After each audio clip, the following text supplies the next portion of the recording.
السلام علیکم ورحمت الله وبرکاتو. کورنیو چارو وزارت په تېره اونۍ کې خپرونې ته ښه راغلاست.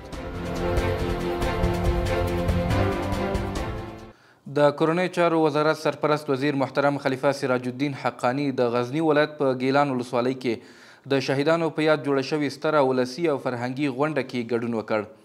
دغه ولسي او فرهنګي غونډه د غزنی ولایت د شهیدانو د یاد په پار ترسره شوه چې ګڼ شمېر ولسي خلکو، دیني عالمانو او سیمه ییزو مشرانو پکې ګډون کړی و.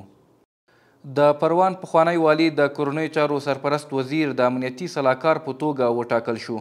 په همدې تړاو یوه غونډه کې چې د وزارت مقام د غونډو په تالار کې جوړه شوې وه، د پروان پخوانی والي مولوي قدرت الله مینی د عامه اړیکو لوی رئیس مولوي رحمت الله کاکازاده له لوري د کورنیو چارو سرپرست وزیر الحاج خلیفه سراج الدین حقانی د نوي امنیتي سلاکار په توګه معرفي او په دنده یې پیل وکړ.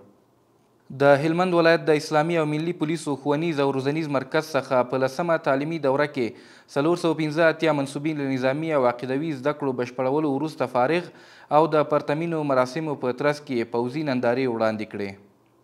د کورنیو چارو وزارت د تامیناتي چارو معینیت د لوژیستیک ریاست اړوند مرکزي ورکشاپ د تخنیکي پرسونل په مرسته لسګونه ارادې وسایط چې رینجر او هاموي ټانګونه دي ترمیم کړي او د ګټې اخیستنې لپاره یې اړوند جزوتامونو ته سپارلي دي.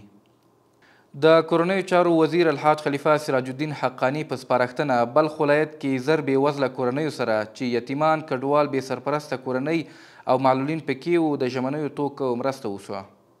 د عامه امن ریاست 200 منصوبین د وړتیا لوړونې په برخه کې لنډمهاله زده کړې ورکړل شوې. د عامه امن ریاست د پرسونل د تعلیماتو امیر مولوي حکمت الله ابو عمر وایي د بدري لومړی کنډک او د البدر دویم کنډک 200 تنو منصوبینو د عقیدتي درسونو، جامع نظام، د پولیسو عملیات او د وسلو د تخنیک په برخه کې د وړتیا لوړونې لنډمهاله زده کړې ترلاسه کړي. د کورنیو چارو وزارت پیښو ته د رسیدو او اوروژنې لوی ریاست د روزنیز مرکز څخه 950 تنه زده کړیالان د مسلکي او عقیدتي زده کړو وروسته فارغ شول. دا وې د دې اونۍ لاسته راوړنې. تر بیا ښې چارې.